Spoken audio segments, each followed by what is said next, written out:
আসসালামু আলাইকুম, পবিত্র মাহে রমজানের শুভেচ্ছা জানাচ্ছি। আমি জহিরুল ইসলাম টুটুল। যথারীতি আজকেও আমার হাতে আছে শরবত রুহ আফজা। আমরা একজনকে পান করাবো শরবত রুহ আফজা এবং তার অনুভূতি জানবো। আসসালামু আলাইকুম। ওয়ালাইকুম আসসালাম। ইফতার কেমন হলো?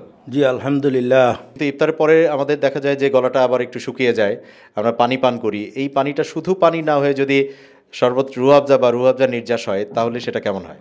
জি আলহামদুলিল্লাহ, অনেক ভালো হয়। কারণ আমি দীর্ঘ 20 বছর থেকে রুহ আফজার সাথে পারিবারিকভাবে আমার রুহ আফজার সাথে সম্পর্ক। কারণ বলবেন এটা কেমন, মানে পারিবারিকভাবে সম্পর্কটা কেমন? রুহ আফজা ছাড়া ইফতার হয়ই না, ইফতার চলেই না, যেন একটু অতৃপ্তি থেকে যায় রুহ আফজা। ইফতারটা পরিপূর্ণ হয় না, কিন্তু আজকে বাইরে ইফতার করাতে আজকে আর রুহ আফজাটা হয় নাই। ঠিক আছে, আজকে আপনার জন্য রুহ আফজার ব্যবস্থা করছি আমরা। দেখি আমাদের রুহ আফজা রেডি আছে। এই হচ্ছে আমাদের সেই রুহ আফজার নির্যাস দেয়া, একদম ঠান্ডা ঠান্ডা শরবত রুহ আফজা।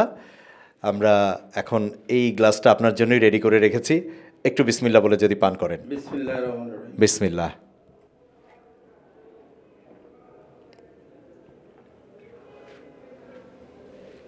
আলহামদুলিল্লাহ। একটা বিষয় জানতে চাওয়া যে আরও অনেক নির্যাস বা অনেক শরবত কিন্তু বাজারে আছে, কিন্তু এই শরবতটার আলাদা বিশেষত্ব কি বলে আপনার মনে হয়? আমার কাছে অন্যান্য শরবতের তুলনায় রুহ আফজাটাকেই সঠিক মনে হচ্ছে এবং তৃপ্তিদায়ক রুহ আফজাই মনে হচ্ছে, এবং এই কারণে আমি দীর্ঘদিন রুহ আফজার সাথেই আছি। রুহ আফজা দিয়েই শরবতেরটা রুহ আফজা দিয়েই সেরে নিই। এটা আপনার জন্য।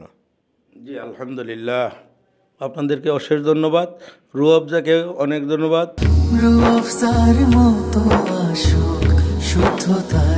শত বছরের স্বাদ, শত বছরের আস্থা, শরবত রুহ আফজার সঙ্গে ইস্পাগুল ফ্রি।